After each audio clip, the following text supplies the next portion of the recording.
ಇವಾಗ ಏನಂತಂದ್ರೆ ನಿಮಗೆ ಆಗಿರೋ ಬೇಜಾರು ಅಸಮಾಧಾನ ಏನಿದೆ ಅಂತ ಹೊರಗಡೆ ಹೇಳ್ತಾ ಇದೀರಾ. ಹೌದು ಸೊ ಈಗ ಮೊದ್ಲಿಂದ ಬಂದ್ಬಿಡೋಣ. ಓಕೆ ಏನಂತಂದ್ರೆ ಇವಾಗ ಗಿಲ್ಲಿದು ಟ್ಯಾಟೂ ಹಾಕ್ಸ್ಕೊಂಡಿರ. ಹೌದು ಟ್ಯಾಟೂ ನೀವು ಹಾಕ್ಸ್ಕೊಂಡಾದ್ಮೇಲೆ ನೀವು ಎಲ್ರಿಗೂ ಕೂಡ ಪರಿಚಯ ಆಯ್ತು. ಪರಿಚಯ, ಹೌದು ಬಿಗ್ ಬಾಸ್ ಕೂಡ ಕರೆದ್ರು, ಅಲ್ಲೋಗ್ ಹೌದು ಕೂಡ ಮಾತಾಡ್ಸಿದ್ರಿ, ಆಮೇಲೆ ಸಿಗ್ತೀವಿ ಅಂತ ಗಿಲ್ಲಿ ಹೇಳಿದ್ರು. ಹೌದು ಒಂದು ಮೊದ್ಲೇ ಪ್ರಶ್ನೆ ಏನಂತಂದ್ರೆ ಎಲ್ರ ಕಡೆಯಿಂದ, ಈಗ ನನ್ ಕಡೆಯಿಂದನೂ ಕೂಡ, ಹೌದು ಗಿಲ್ಲಿ ಟ್ಯಾಟೂ ಯಾಕೆ ಹಾಕ್ಸ್ಕೋಬೇಕಾಗಿತ್ತು? ಒಂದು ಬೇರೆ ಸರ್.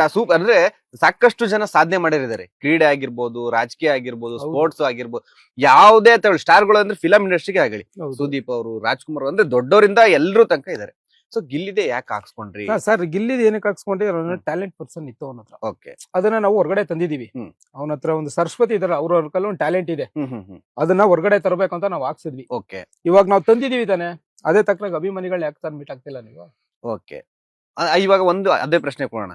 ಇನ್ನೊಂದ್ ಏನಂತಂದ್ರೆ ಗಿಲ್ಲಿ ಅವ್ರ ಏನ್ ಹೇಳಿಲ್ವಾ, ನಿಮ್ಗೇನ್ ಹೇಳಿಲ್ವಲ್ಲ ಟ್ಯಾಟೂ ಹಾಕ್ಸ್ಕೊಳ್ಳಿ ಅಂತ? ಒಂದು ಅಭಿಮಾನಕ್ಕೆ ನೀವು ಸರ್ ನಾವು ಅಭಿಮಾನಕ್ಕೆ ಹಾಕಿಸ್ಕೊಂಡ್ವಿ, ಕರೆಕ್ಟ್ ಅಲ್ವಾ ಸರ್? ನೀವು ಕೇಳ್ತಿರೋ ಪ್ರಶ್ನೆ ಕರೆಕ್ಟ್ ಆಗಿ ಕೇಳಿಸ್ತಾ ಇದ್ದೀರಾ. ನಮ್ಮ ಅಭಿಮಾನಕ್ಕೋಸ್ಕರ ಹಾಕ್ಸ್ಕೊಂಡ್ವಲ್ಲ ಸರ್. ನಮ್ಮ ಅಭಿಮಾನ ಇತ್ತು, ನಾವು ಹೋದ್ವಿ ಬಂದ್ವಿ, ನಾವ್ ಇತ್ತು ಸರ್. ನಾನು ಬಂದು ಫಸ್ಟ್ ಅವ್ರೇನಂತ ಹೇಳಿದ್ರು ಬಿಗ್ ಬಾಸ್ ಒಳಗಡೆನೆ, ಇಲ್ಲ ನಾನು ಹೊರಗಡೆ ಹೋಗಿದ ತಕ್ಷಣ ಅಣ್ಣನ್ ಮೀಟ್ ಮಾಡ್ತೀನಿ ಅಂತಂದ್ರೆ. ಇವತ್ತು ಮಾಡಿದೀರಾ ಸರ್ ನೀವು? ಓಕೆ. ಮಾಡಿದೀರಾ? ಮಾಡಿಲ್ಲ. ಓಕೆ.